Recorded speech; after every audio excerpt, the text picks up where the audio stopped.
Sacha Porochnikov a disparu le 4 mars 2020 sur le chemin de l'école. Des centaines de volontaires d'Astrakhan ont participé aux recherches, inspectant des caves, des bâtiments abandonnés et des tunnels souterrains. Le jeune élève de 7e n'a pas pu être retrouvé pendant 4 mois, bien que des rapports de rencontres avec lui dans différentes parties de la ville apparaissaient régulièrement sur Internet. Quand on essayait de s'approcher de lui, il disparaissait. À première vue, on avait l'impression que le garçon avait quitté la maison de son plein gré. Cependant, la réalité s'est avérée bien plus sombre qu'on ne pouvait l'imaginer. Galina Morozova est née le 25 décembre 1963 à Astrakhan, dans une famille aisée. La jeune femme communicative et énergique a montré des succès dans ses études et a été admise plus tard à l'école technique de finance et de crédit d'Astrakhan. Après sa formation en service bancaire, elle a commencé à travailler dans la succursale locale de la Banque d'État de l'URSS, où elle était restée jusqu'à la dissolution de l'Union soviétique. Approximativement à la même époque où Galina terminait sa formation à l'école technique, elle a uni sa vie à Vladimir Porochnikov, un homme d'affaires de presque une décennie son aîné. Selon les proches du couple, leur relation pouvait être comparée aux histoires romantiques des films. Une famille modèle qui vivait en parfaite harmonie. Des parents attentifs et attentionnés. Il n'y avait jamais de conflit entre eux. Tous deux étaient des personnes éduquées et intelligentes. En 1984, ils ont eu un fils nommé Denis. Plus tard, la famille s'est agrandie avec un autre garçon et une fille. Comme Galina elle-même se souvenait, elle avait vraiment eu de la chance avec ses enfants. Ils ont tous grandi intelligents et bien élevés, répondant pleinement aux espoirs de leurs parents. Malheureusement, il est arrivé que le deuxième fils de Vladimir et Galina quitte ce monde. La raison exacte n'est pas mentionnée, bien que certaines sources parlent de circonstances imprévues. Quoi qu'il en soit, la famille a trouvé la force de surmonter cette triste page et de revenir à une vie normale. Pendant les années de la perestroïka, Galina a changé plusieurs fois d'emploi jusqu'à ce qu'elle commence à travailler pour l'administration fiscale au milieu des années 90. Là, elle a progressé professionnellement jusqu'au poste de chef de département. Parallèlement à son occupation principale, la femme a suivi des études à distance à l'Université des Finances. Après avoir reçu son diplôme, Galina a décidé de quitter la fonction publique et est devenue administratrice d'insolvabilité. De plus, elle offrait des services d'audit pour des entreprises privées. En 2006, Galina a appris de façon inattendue qu'elle était enceinte. À cette époque, elle avait environ 44 ans et Vladimir plus de 50. Malgré leur âge, le couple a décidé de poursuivre la grossesse. En 2007, Alexander est né. Le garçon, comme ses frères et sœurs aînés, a également montré des succès dans l'apprentissage.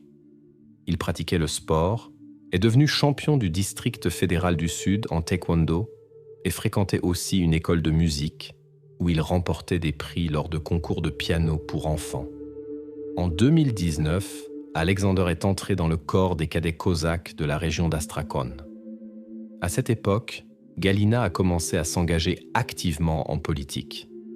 Elle menait une vie publique intense et prenait l'initiative sur divers sujets, de l'établissement de l'ordre dans les rues à la protection des droits électoraux des citoyens. En 2016, elle a rejoint le parti Russie Juste, où elle a rapidement gagné le respect de ses collègues. Son énergie a attiré l'attention du député de la Douma d'État Oleg Shain, qui lui a offert le poste de son assistante pour la région d'Astrakhan. Bientôt, Galina a obtenu une place au conseil d'experts auprès du gouverneur pour le développement du programme socio-économique de la région, puis a rejoint la commission pour la mise en œuvre du projet Environnement urbain confortable et a assumé d'autres fonctions publiques. Cependant, cela ne semblait pas suffisant à cette femme ambitieuse. En 2018, elle a annoncé à ses collègues du parti son désir de présenter sa candidature au poste de maire de la ville. Sa déclaration n'a pas été prise au sérieux, et comme prévu, cette initiative n'a pas connu de développement. L'année suivante, en 2019, Galina s'est fixé un objectif encore plus audacieux. Elle a décidé de se présenter au poste de gouverneur de la région d'Astrakhan. Lorsque son initiative n'a pas trouvé de soutien, elle a provoqué un conflit bruyant et a annoncé son départ du parti. Après avoir quitté Russie Juste, Galina Morozova a rejoint le mouvement pour un nouveau socialisme. Galina s'est à nouveau plongée dans son travail. Elle assistait à des réunions, donnait des conférences et recueillait des signatures. Elle rêvait de devenir membre du conseil d'un futur parti. Alors qu'elle s'enfonçait dans ses ambitions de carrière, elle n'a pas remarqué comment sa famille passait au second plan. Les aînés vivaient là déjà de façon indépendante et n'avaient assez plus besoin de soins constants. Cependant, elle avait encore Alexander. Galina supposait qu'il restait le jeune homme exemplaire qui réussissait à jouer du piano, à faire du sport et à fréquenter l'école des cadets. La réalité était tout autre. Comme on l'a découvert plus tard, Alexander avait noué des contacts avec un groupe de jeunes issus de familles à problèmes fin 2019. Ils sont vite devenus amis, et la vie du jeune cadet a rapidement changé pour le pire. Malheureusement, Galina et Vladimir n'ont pas remarqué tout de suite que leur fils commençait à sécher les cours et à avoir affaire à des substances douteuses. Ils ne l'ont appris qu'au printemps 2019. Sacha a effectivement presque arrêté de rentrer à la maison et a commencé à fréquenter une étrange bande. Ses intérêts se limitaient à son cyclomoteur et à la musique, a déclaré une connaissance de la famille. Les parents ont essayé de remettre leur fils sur le droit chemin. Alexander ne voulait pas rompre le contact avec ses nouveaux amis, ni résoudre ses problèmes de dépendance. Le 4 mars 2020, le jeune homme est parti pour ses cours. À cette époque, son père était à l'hôpital et la mère prévoyait d'assister à une réunion et de passer au magasin. Lorsqu'elle est rentrée chez elle vers 7 heures du soir, la femme s'attendait à y voir son fils. Mais il n'y avait personne dans la maison. Le téléphone portable du jeune homme ne répondait pas et il ne réagissait pas aux messages. J'ai appelé tous les proches. Personne ne l'avait vu, ni ne savait où il était. Je me suis assise dans sa chambre et j'ai attendu. Je ne pouvais pas m'endormir. Il n'est apparu qu'à l'aube. J'ai demandé « Comment dois-je comprendre cela ? Où étais-tu » Il a commencé à être impoli et insolent. Je me suis mise très en colère. J'ai attendu qu'il s'endorme. J'ai pris un équipement sportif et je me suis approchée du lit, a raconté plus tard Galina aux enquêteurs. Après l'incident, la mère a essayé d'aider son fils, mais c'était trop tard. Si Galina avait immédiatement appelé la police, on aurait pu considérer ce qui s'était passé comme un acte commis dans un état de forte agitation émotionnelle. Cependant, ces actions ultérieures témoignent d'un calcul froid. La femme a décidé qu'un appel au service d'urgence détruirait sa carrière politique. C'est pourquoi elle a décidé de dissimuler les traces et de donner l'impression que son fils avait disparu. J'ai mis Sacha dans la voiture et j'ai conduit le matin chez Denis, mon fils aîné. Il a une maison privée avec une grande cave inachevée. J'ai les clés. Pendant qu'il était au travail, je suis venu. J'ai creusé un trou, puis j'ai préparé du mélange de construction. Les sacs restèrent de la rénovation. J'ai vu quelque chose comme ça dans un film, a avoué Galina. L'équipement sportif et le téléphone du fils, la femme les a jetés dans la rivière. Galina affirmait que Denis n'avait aucune idée de l'endroit secret dans la cave de sa maison qu'elle utilisait. Le fils aîné y descendait rarement, et la femme conservait dans cette pièce ses conserves maison de la datcha. Elle n'a rien dit de l'incident à son mari ni aux autres membres de la famille, mentionnant seulement que Sacha était en retard après les cours. Comme cela s'était déjà produit auparavant, Personne ne s'est immédiatement inquiété, ni ne s'est empressé de contacter les forces de l'ordre, espérant que Sacha apparaîtrait bientôt. Ce n'est que le lendemain, le 6 mars, que Vladimir et Galina ont déposé une demande officielle de personnes disparues. L'information s'est répandue instantanément dans tout Astrakhan. Jusqu'au soir, des centaines de représentants de la police, des volontaires et des services de secours étaient déjà impliqués dans l'opération de recherche. Il est remarquable que Galina ait fait preuve d'une étonnante habileté en dissimulant la vérité. Elle communiquait régulièrement avec les journalistes locaux et rapportait de prétendues rencontres avec Sacha dans différentes parties de la ville. Il y a un jeune homme d'environ 19 ans. Je ne peux pas préciser la durée exacte de leur connaissance avec Sacha, mais cela a duré plus de 2 mois. Nous avons un enregistrement vidéo où notre garçon s'éloigne sur un scooter d'employé. Nous l'avons reconnu à sa silhouette. Certains garçons disent l'avoir vu demander de la monnaie près du centre commercial. Des volontaires y ont déjà été envoyés, racontait Galina aux journalistes. Cependant, c'est précisément cette imagination excessive qui a finalement causé la perte de Galina. La mère apparaissait trop souvent dans le champ des caméras, ce qui a été examiné par les représentants de la loi. C'est exactement cela qui a éveillé les soupçons envers la candidate au poste de gouverneur qui avait échoué. Tandis que les enquêteurs commençaient à recueillir des informations sur Galina, elle continuait à jouer le rôle d'une figure parentale brisée par le chagrin.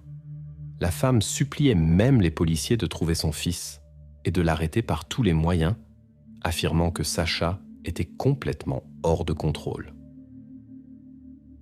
Tout en induisant la police en erreur, Galina n'oubliait pas ses ambitions politiques. Elle promouvait activement les idées du nouveau socialisme et utilisait même pour cela la situation de la disparition de son propre fils. Je suis arrivé à une conclusion importante. Peu importe à quel point les parents entourent leur enfant de soins, la société peut changer n'importe qui en quelques mois. N'importe qui pourrait se trouver à ma place. Mon cas m'a fait réfléchir. Que puis-je faire pour empêcher les autres de répéter les erreurs de mon cadet ? Comment pouvons-nous protéger les familles de telles épreuves ? C'est pourquoi je ne peux pas rester tranquille en voyant comment les meilleures qualités humaines que nous avons héritées de l'époque de l'Union soviétique sont détruites. C'est pour cette raison que j'ai rejoint le mouvement pour un nouveau socialisme, a déclaré Galina seulement 1 mois et demi après la disparition de Sacha.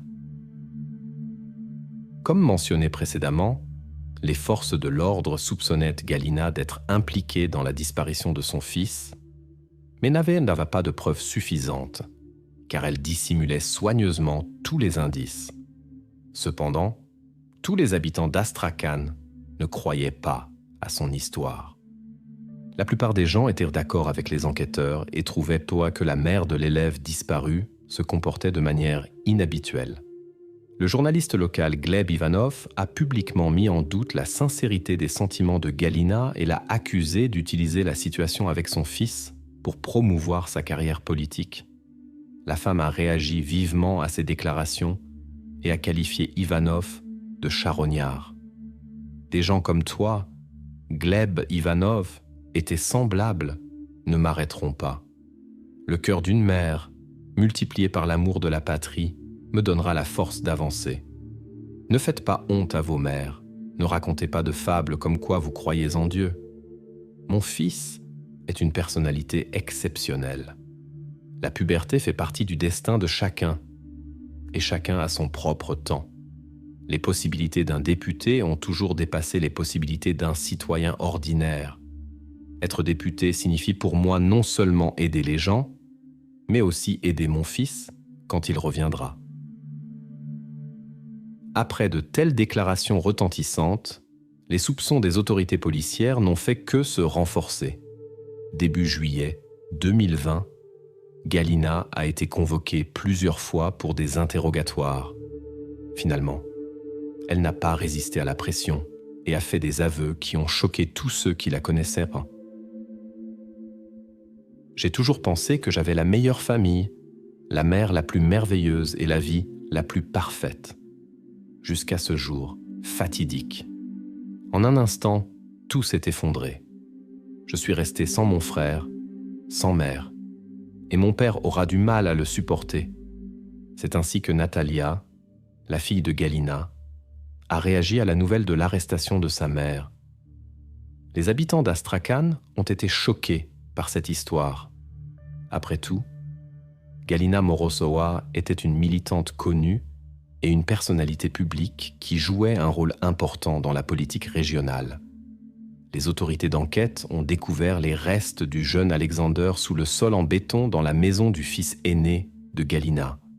Le lendemain, le comité d'enquête a publié des images vidéo de la découverte des preuves et de l'interrogatoire de Morozova.